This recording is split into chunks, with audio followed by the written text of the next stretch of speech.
দিনাজপুরে মোটর বাস শ্রমিক ইউনিয়ন নেতাকে আটকের প্রতিবাদে সড়ক অবরোধ করে বিক্ষোভ চলছে। এতে বন্ধ হয়ে গেছে দিনাজপুরের সাথে সারা দেশে যান চলাচল।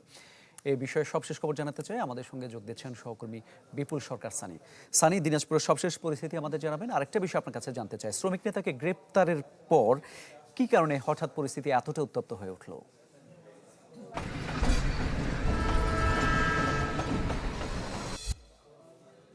শ্রমিক নেতাকে গ্রেপ্তারের প্রতিবাদে সকাল থেকে দিনাজপুরের অভ্যন্তরীণ রুটে প্রায় 44টি রুটে যান চলাচল বন্ধ রয়েছে এবং এখন পর্যন্ত কিন্তু পুরোপুরি যান চলাচল এখন পর্যন্ত চালু হয়নি। কিছুক্ষণ আগে অর্থাৎ বিকেল 3:15টার দিকে দিনাজপুরের যে কোতোয়ালি থানার সামনে শ্রমিকদের পক্ষে এবং বিপক্ষে সংঘর্ষের ঘটনা ঘটেছে এবং এই সংঘর্ষে দুটি বাস সহ একটি মোটরসাইকেল এই যানবাহনে আগুন দেওয়া হয়েছে এবং এর পাশাপাশি সড়কে থাকা বেশ কয়েকটি যানবাহন ভাঙচুর করা হয়েছে।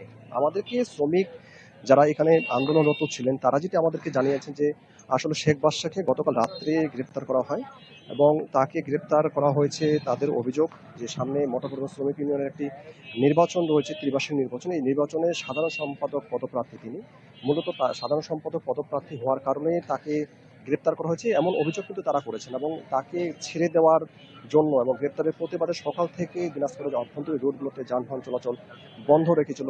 যানবাহনগুলো রাস্তার আড়াআড়ি ভাবে রেখে চলাচল বন্ধ করে দিয়েছিল এবং সকাল 11টার দিকে এখানে দিনাজপুর কোতোয়ালি থানার সামনে, কোতোয়ালি থানার ভিতরে শ্রমিকদের পক্ষে এবং বিপক্ষে সংঘর্ষের ঘটনা ঘটে। সেখানে কিন্তু 5 থেকে 7 জন আহত হয় এবং বিকেলবেলা প্রায় 3:15টার দিকে যখন শ্রমিক নেতাকে থানা থেকে বের করা হয় ঠিক সেই সময় আবারও সংঘর্ষ বাধে এবং এই সংঘর্ষে পক্ষে বিপক্ষে বেশ কয়েকজন আহত হয় এবং এখানে যারা যখন হামলা হয়েছিল তখন কিন্তু বেশ কয়েকজন রক্তাক্ত হয়েছে এবং বিকেলে এই শ্রমিক নেতাকে আদালতে তোলা হয়েছে। পুলিশ আমাদেরকে যেটি জানিয়েছে যে এই শ্রমিক নেতার বিরুদ্ধে আগের একটি মামলা রয়েছে, সেই মামলায় তাকে গ্রেপ্তার করা হয়েছে।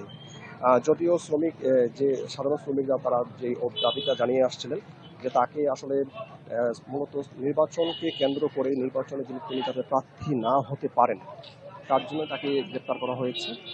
এবং আমি যদি আপনাকে যাত্রীদের দুর্ভোগের বিষয়টা একটু বলি যে সকাল থেকেই যানবাহন যেহেতু বন্ধ ছিল, মোটামুটিভাবে দিনাজপুর থেকে ঢাকা সহ সারা দেশে যোগাযোগ প্রায় বিচ্ছিন্ন। এখান থেকে কোনো যানবাহন দিনাজপুর থেকে ছেড়ে যায়নি, ফলে এখানে যারা সাধারণ যাত্রী তারা কিন্তু চরম ভোগান্তির মধ্যে পড়ছে। শুধুমাত্র দূরপাল্লার যে যানবাহন সেগুলো নয়, অভ্যন্তরীণ যে রুটগুলো রয়েছে সেই রুটগুলোতে যানবাহন চলাচল বন্ধ ছিল, ফলে যাত্রী সাধারণের দুর্ভোগ পোহাতে হয়েছে এবং জেলা শহরে যে ছোট ছোট যানবাহনগুলো ছিল অর্থাৎ অটো বাইক কিংবা মোটরসাইকেল কিংবা ছোটোখাটো ট্যাক্সি সেগুলো কিন্তু যান চলাচল একেবারে বন্ধ হয়ে গেছিল এবং মোটামুটিভাবে কিছুক্ষণ আগে এই ধাওয়া পাল্টা হওয়ার পর রাস্তা থেকে বেশ কয়েকটি যানবাহন সরে যাওয়ার পরে কিছু জায়গায় সাময়িকভাবে যান চলাচল শুরু হয়েছে।